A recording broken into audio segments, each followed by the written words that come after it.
All right, so today's episode of Snake Stories is going to be kind of a short one, but I had a funny story that I wanted to tell from very recently, so let's get into it.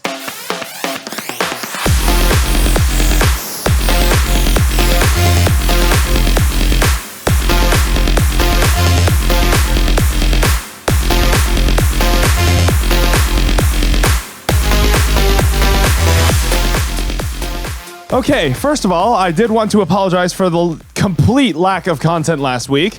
I was sick, I was enduring frustrations at my day job, and there was just a lot going on. I was kind of going through it, but when am I not? Am I right? But I'm feeling a lot better this week. Video's gonna be on the way, hopefully. I've already made a poll because I can't decide what I want to do. And yeah, there's that. So as I may have talked about before, I currently live in the house with my family because the housing market is gone to shit.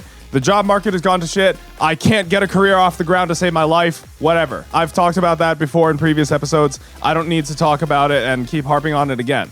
But the reason why I mentioned living with a fam is because sometimes they are cooking dinner for all of us, but then other times I'm the one doing the cooking for all of us. And the most recent time I did this, I made tacos, which are actually quite easy to do. I just buy like a 3-pound thing of ground beef, like one of those giant sausage looking things that's just ground beef. And then I get 3 packets of taco seasoning, some cayenne powder, throw that all into a pan. Easy tacos right there. All you need after that is just some tortillas and whatever other add-ons you want to put in. And even though there's already cayenne in the taco meat that I add, I like to add a little bit of extra kick. So I'll usually buy jalapenos when I go to the store as well, and then just slice them up and put those into my tacos however I see fit. Only thing is, this time, they didn't have any jalapenos at the store. My local store is a grocery outlet, and if you know how grocery outlets work, their stock rotates constantly. Sometimes they don't have like very common things because they work off surplus or something like that from my understanding. So it was understandable that grocery outlet didn't have any jalapenos, but I wanted some peppers to put into my tacos. So I was like, you know what? Let's just get some serranos instead. They have serranos, easy to slice up. They're green peppers, whatever. It's fine.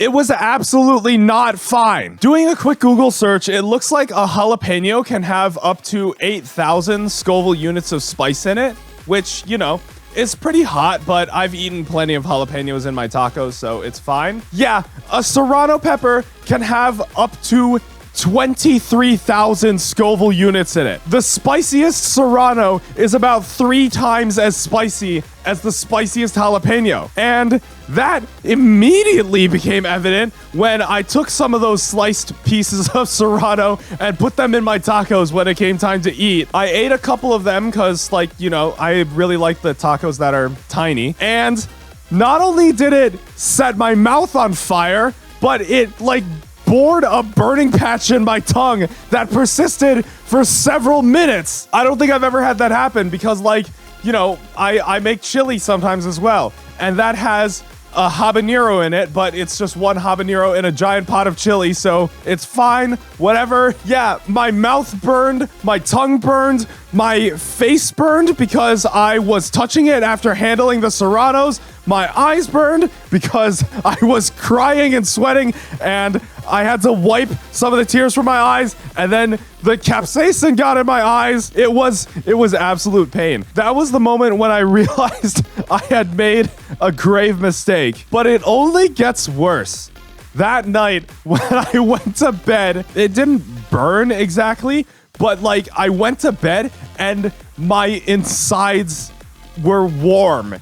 And I was sweating a little bit. I have never had that happen after eating spicy food, but because I had eaten like maybe 2 or 3 peppers worth of sliced serranos, the capsaicin was in my digestive system, and it was just causing this persistent warmth that actually made it a little bit difficult for me to sleep because I felt hotter than I should have actually been. Yeah, that was a grave mistake I had made. So I guess the ultimate lesson of the day is if you don't have access to jalapenos and you have a recipe that calls for them, do not substitute Serranos, because Serranos are about 3 times as spicy, and I gravely underestimated what 3 times as spicy means until I actually had a chance to taste it. So yeah, that's my story for today's episode of Snake Stories.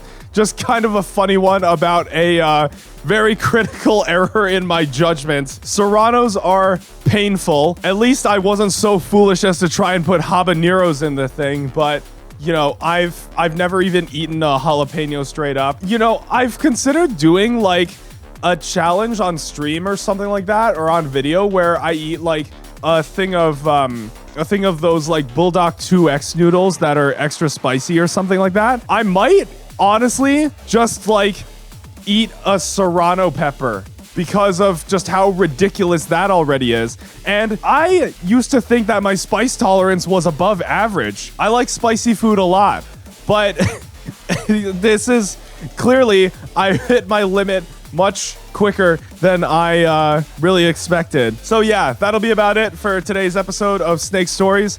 Again, kind of a short one, I think, as I'm recording this. Oh yeah, I'm only at 7 minutes in the raw footage right now, coming up on 8. So I expect the final edit of this episode to be only about half as long as usual.